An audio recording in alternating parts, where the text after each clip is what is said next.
All right, hi folks. This is a developmental sneak peek at Dice United 2. So here's the print proofs that I ordered. And in the time it took to get these print proofs back, we'd already made a few changes, or changes were already pending. So some of the stuff is still being tested and tweaked and so forth. So you'll see some markup on these charts. But yeah, here's a look at these are the main two charts you'll be looking at, much like first edition. It should be familiar. You got your control ranges up here. This is now Stone Cold Hockey styled in terms of how that's done. And that'll keep the home and visiting ranges on one side or the other of the score sheet. The old pitch battle threshold, where it was a variable based on aggression, that's been changed. Now it's a static range, but the team's aggression is used as a modifier when you go to roll on the pitch battle chart. So that's a completely different process. And thanks to Richard for a lot of his input and co-design work on that. So that means then that you don't have to do that piece of setup now when you're playing a second edition game. All of the attack sequences are 1 through 12. All of the pitch battles are 13 and above, with 13 through 16 it's going to be the home side, and then 17 through 20 being the away. And then columns A, B, and C still work the way they used to. Now there's more narrative on the charts. Column D is now the defense chart, which you see here.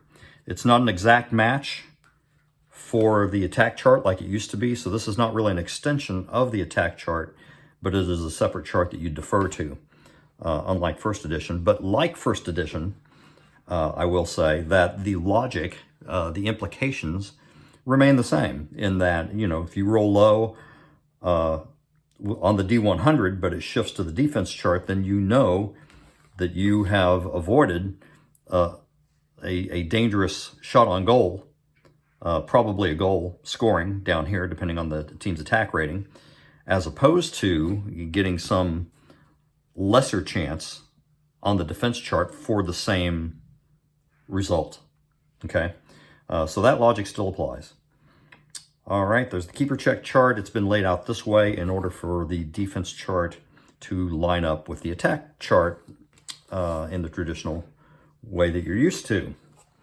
So we've talked a little bit about pitch battles. So now, it'll be known whether you're already implicating the home or away side.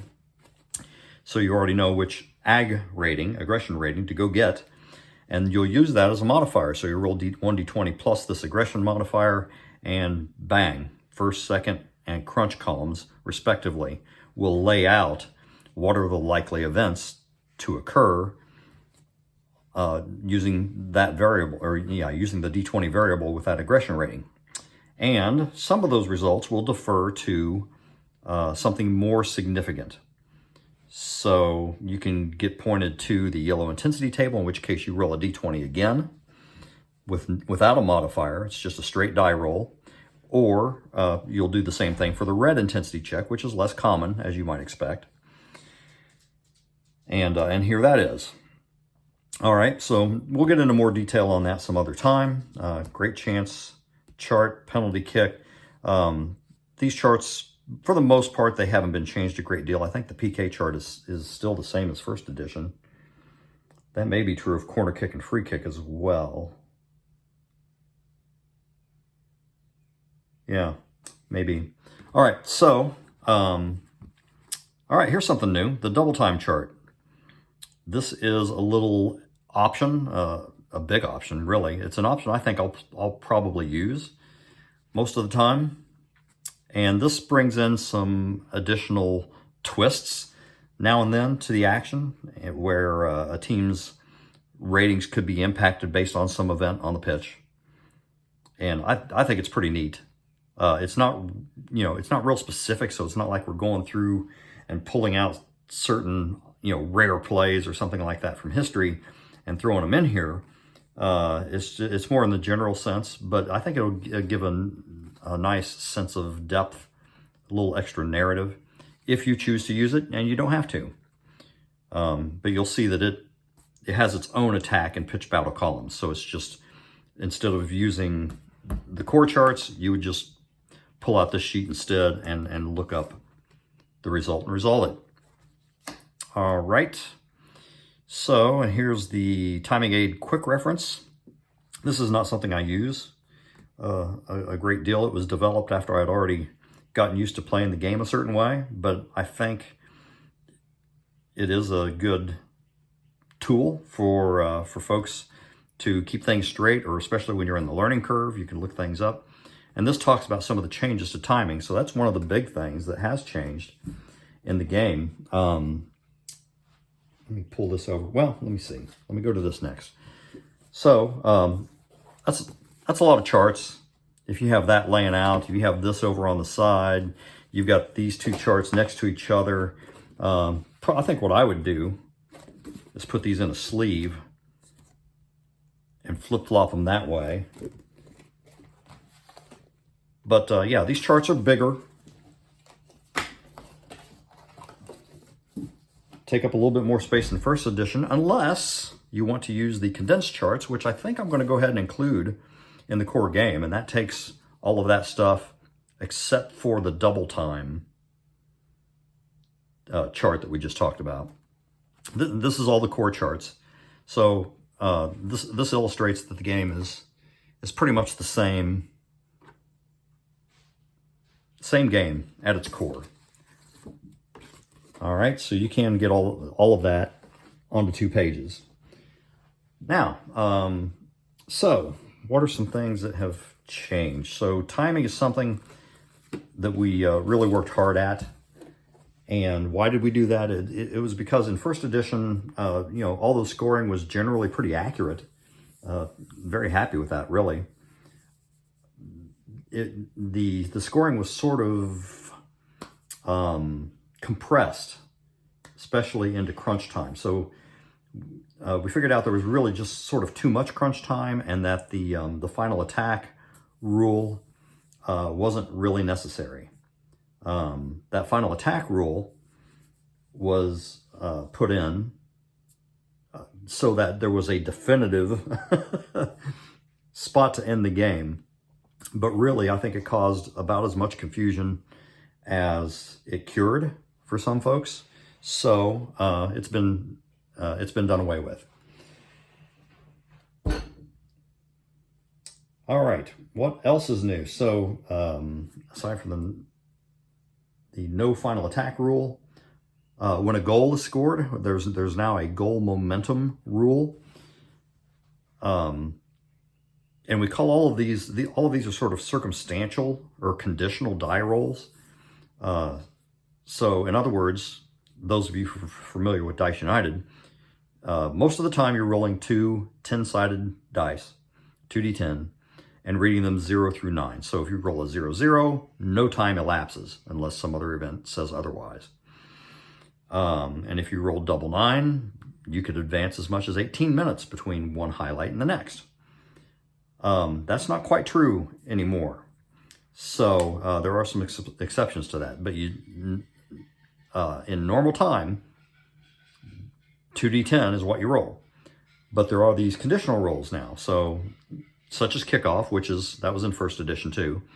Whenever you're kicking off the first half or second half, that's a 1d10 roll. Whenever a goal is scored now, that's the goal momentum rule. So you will roll 1d10 following a goal. And there's some reasons behind that. The instructions will explain that.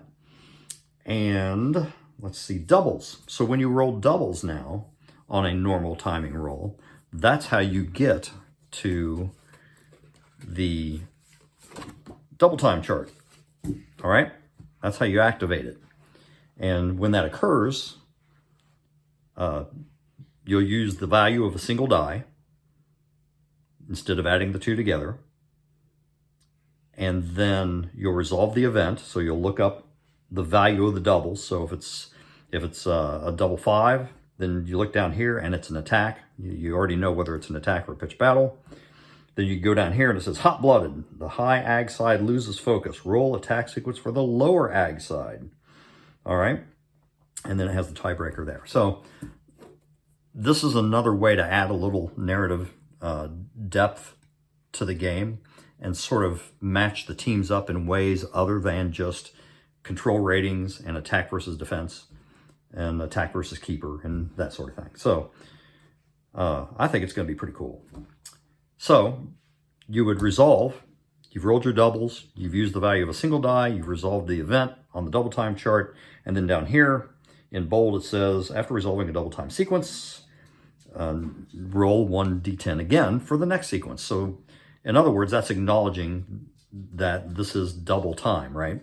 So that you will have had likely 2 events occur in the time frame in which usually one event would have occurred using normal 2d10 timing rolls. So what else? Crunch time. So here's an important one. Crunch time now, instead of being activated, I should say the threshold for crunch time was at regulation 45 minutes and 90 minutes for each half respectively. And now that's no longer the case. Now crunch time, in order to shorten it, now activates according to whatever your remaining time is. So 45, say, plus 2 in the first half. So 47 minutes, if you want to think of it that way. 47 minutes would be your mark for exceeding all remaining time, dropping one of the larger die and applying the smaller die. And when you apply that smaller die, that is considered your first crunch time roll. I think that helps clarify that whole step, which is something that I know some people struggle with. So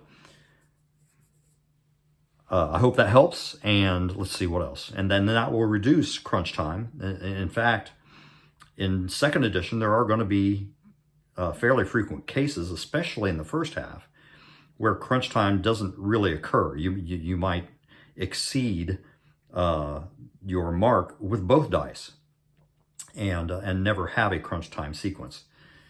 And so what, taking all of these timing changes together, the goal momentum, the kickoff roll, the double time rolls, all together, that helps sort of spread out and better distribute when the goals occur during the course of a match, so we don't have so many goals occurring, right at the end, especially in crunch time in the second half. All right. I know that could be fun and exciting. It was a little bit excessive, so that this should feel more realistic. All right. So we talked about pitch battles. We talked about the timing. I guess that's it for now. And when I come back with more videos for DU2, well, we'll do some playing and see how it looks. All right.